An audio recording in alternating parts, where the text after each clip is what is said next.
They were responsible for the story of Crestwood, a small town where secrets lingered like a thick fog, obscuring the truth from the prying eyes of its residents.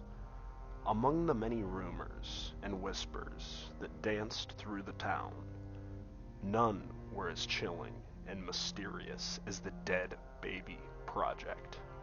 It all began in the early 1990s when they established a research facility on the outskirts of Crestwood. Their project, shrouded in secrecy, was said to involve experiments on deceased infants. Whispers echoed through the town about the unethical practices carried out within the confines of the facility, leaving residents both curious and fearful. For years, the Dead Baby Project remained nothing more than a macabre tale, dismissed by many as an outlandish conspiracy theory. That was until they decided to dig deeper. Intrigued by the persistent rumors and fueled by a desire for truth, they began their journey into the heart of the mystery. The townsfolk were hesitant to speak, but their persistence and reputation for uncovering hidden truths gained them the trust of a few insiders. Slowly, the pieces of the puzzle started falling into place. The Dead Baby Project, it turned out, wasn't a baseless conspiracy theory after all. Throughout a network of informants and leaked documents, they discovered that the project involved the clandestine harvesting of genetic material from deceased infants for experimental purposes. They, with their team of researchers, attempted to unlock the secrets of genetic regeneration and immortality. The very idea sent shivers down the spines of anyone who dared to contemplate the implications. The experiments carried out in the dark corners of the research facility went far beyond the boundaries of ethical science. The infants, some of whom had died under suspicious circumstances, became unwilling subjects in a quest for scientific achievements that pushed the boundaries of mortality. As they continued to expose the truth, public outrage erupted. Crestwood, once a town bound by silence, now echoed with a collective gasp of horror and disbelief. They previously hailed as a pioneer in their field, found themselves at the center of a storm of condemnation. Government agencies intervened, launching investigations into the Dead Baby Project and its lead scientist. The once hidden facility became a focal point for protests and demands for justice.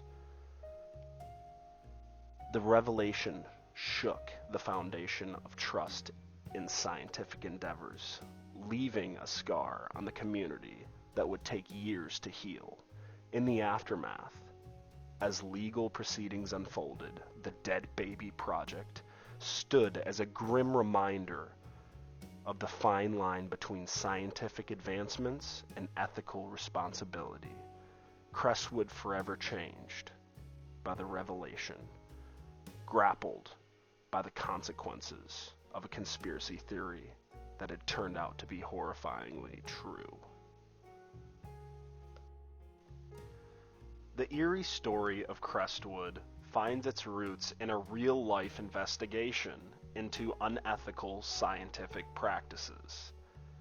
This fictional account mirrors the true history of Project Sunshine, an infamous study that casts a shadow on scientific research that happened in the 1950s and beyond. Project Sunshine was not just a conspiracy theory, but a chilling reality. Initiated by the United States government in the wake of the atomic bombings of Hiroshima and Nagasaki, the project aimed to understand the effects of nuclear fallout on human tissue, particularly on bones, which are most vulnerable to radioactive isotopes, like strontium-90. The project's name, ironically optimistic, masked the darkness at its core. Between 1953 and the early 1960s, scientists and government officials conducted secretive research that involved collecting human tissue samples without consent. This included the remains of deceased infants and young children, many of whom were stillborn or had died shortly after birth. The study was conducted under the guise of public health and national security, but the methods used were deeply unethical. In this fictionalized account, Crestwood mirrors towns and communities that were unwittingly involved in these clandestine operations. The research facilities on the outskirts of Crestwood represented the various hospitals and morgues where tissues were secretly harvested. Just like the town in the story, the public remained largely unaware of these activities for years. The truth about Project Sunshine came to light in the mid-1990s, when the declassified documents revealed the extent of the government's involvement in these unethical experiments. Public outrage followed, just as it does in the story of Crestwood. Families who had lost infants were horrified to learn that their loved ones' remains had been used without their knowledge or consent. The revelations led to government investigations, apologies, and reevaluations of ethical standards in scientific research. But at the end of the day, these things still happened. The parallels between the fictional Dead Baby Project and Project Sunshine are stark. Both involve the exploitation of the most vulnerable, deceased infants, in the pursuit of scientific knowledge. But both were shrouded in secrecy, and both were eventually exposed, leading to widespread condemnation and calls for justice. In conclusion, while Crestwood is a fictional town, the horrors it faces echo the real-life consequences of Project Sunshine. This story serves as a reminder of the fine line between scientific progress and ethical responsibility, a line that was tragically crossed in the name of national security during the Cold War era.